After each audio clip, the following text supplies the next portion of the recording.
Loki put up exactly the fight I wanted him to.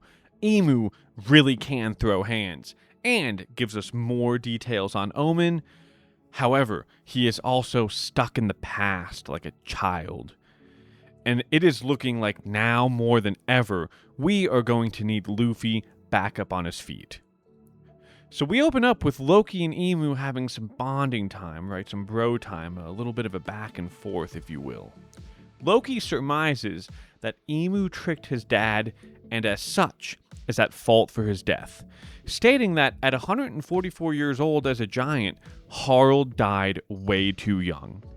And Emu snaps back just as a child would, stating that he, Mu, is the one who suffered the most from that quote-unquote inconvenience.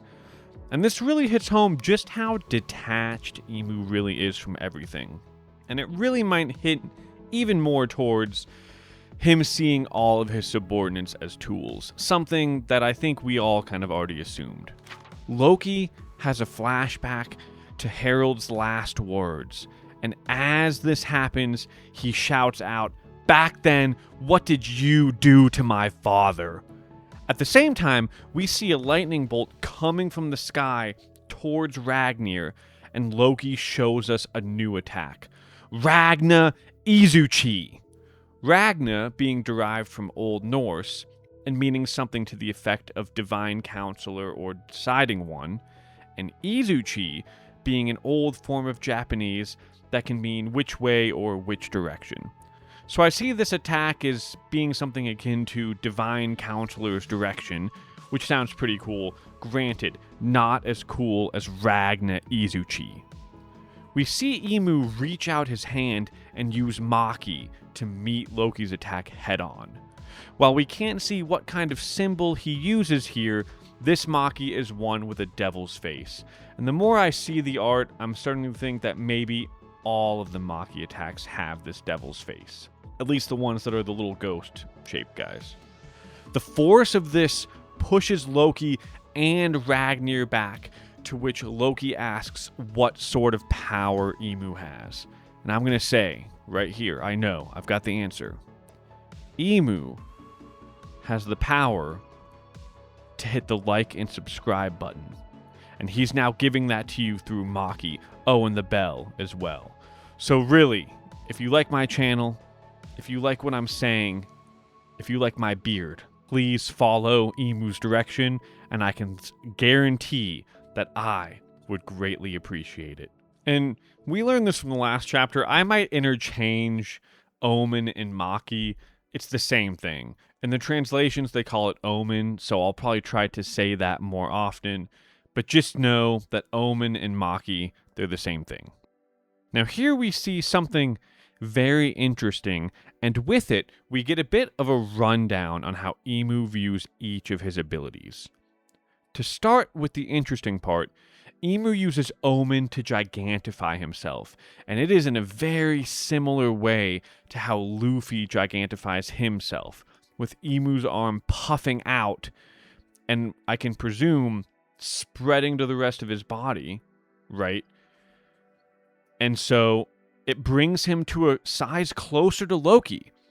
As he does this, he states that Omen is simply part of his military might, and that it resides in all things. We also see that he is able to use Omen to transform the one part of his weapon into different forms. So I think the jagged blade is always the same, and then the other side of his weapon, where he shot the Omen out at Gunko last chapter, he can use the ability to change that into different forms. First creating a mace and a clash with Ragnir, before then turning it into a sword to stab Loki. And listen, in this panel, Emu looks a lot like Mihawk. It's definitely looks like a Mihawk move. This may warrant a video of its own, but I think there is now a strong chance that Mihawk is in some way tied to the Holy Land. Now, after this attack, Emu tells us about what he describes as the trinity of his power. Nemesis, Strength is an attribute people naturally crave. This craving can be easily satisfied via corruption. So we have nemesis and corruption. It merely requires one to submit their will to a covenant, being the third piece. So it seems like Emu's ability, or one of them anyway, comes about in these three forms: nemesis, corruption, and covenant. And when an individual's envy drives them, they will achieve power, Maki, Omen, whatever you want to call it. Together, this trinity forms what is known as dominion. So what if, rather than losing power when Emu grants individuals a covenant, or Maki or Omen, or when he Domi reverses others as a more forceful means, they instead increase his power, or his dominion? I don't know. Just a thought, though. While Emu is talking about this, we are seeing an epic back and forth between him and Loki. Like I said at the beginning, they are throwing hands. Emu then asks Loki, "Shall I grant thee the power of a god?" Loki rightfully rejects this, stating to Emu that, you know, bro, listen up, Sir Ruler of the World. This feels suspiciously more like a deal with the devil than anything else.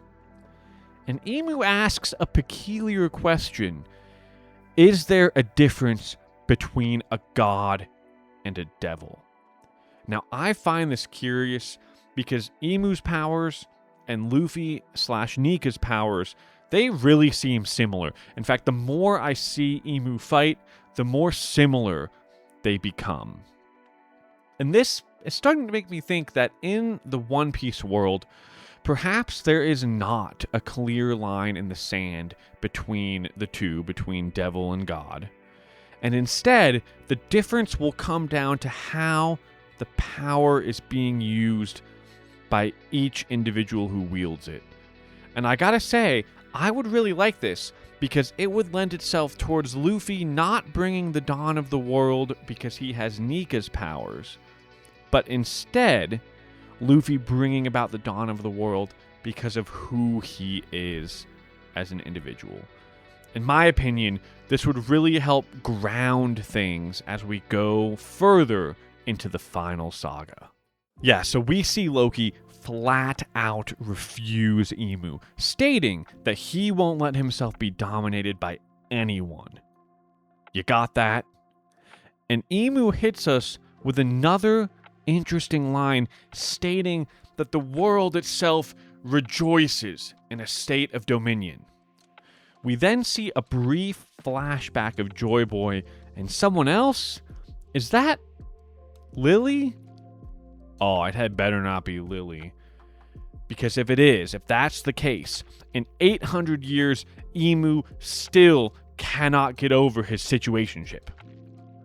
To hammer this home, though, Emu shouts at the top of his lungs, his mouth so wide that he is about to fire a Sero. Isn't that right, Joy Boy?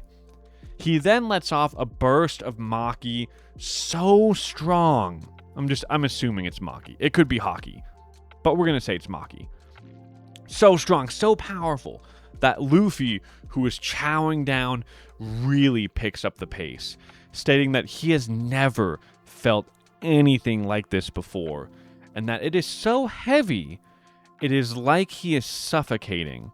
And so now Luffy really truly now understands with certainty that unless he is at absolutely full power or as close to that as he can get, they simply cannot win this fight.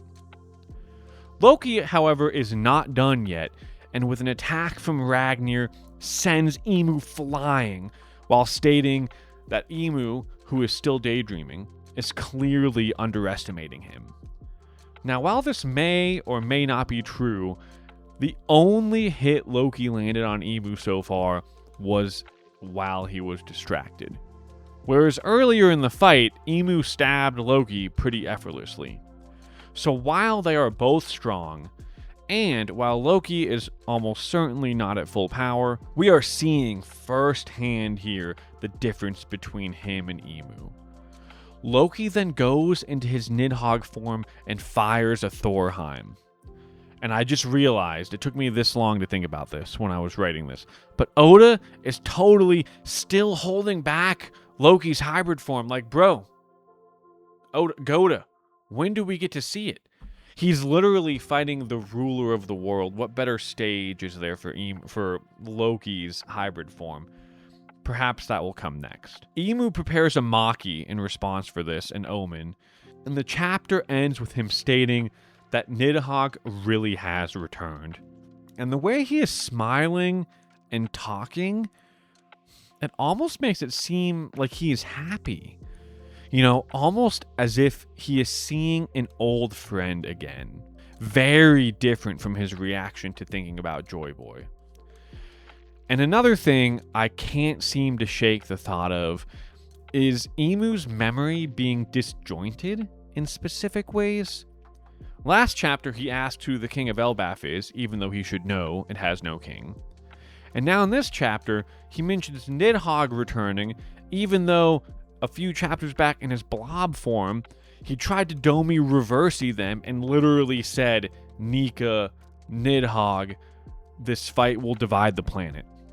So I'm not sure what it is yet, but I really think there might be something going on here that is preventing Emu's memory from being perfectly one-to-one.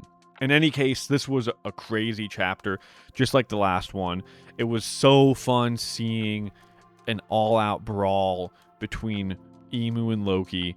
And this does kind of show just how different, Loki is compared to all the other giants. Because all the other ones got dusted. And in fact, Zoro and Sanji also got dusted. They all got cooked last chapter.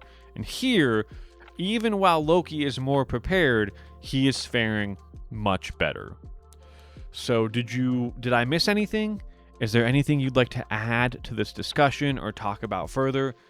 Please leave that in the comments. I'd love to see you all there and read through it. Again, I hope you enjoyed this. And as always, I would like each and every one of you to have an excellent rest of your day.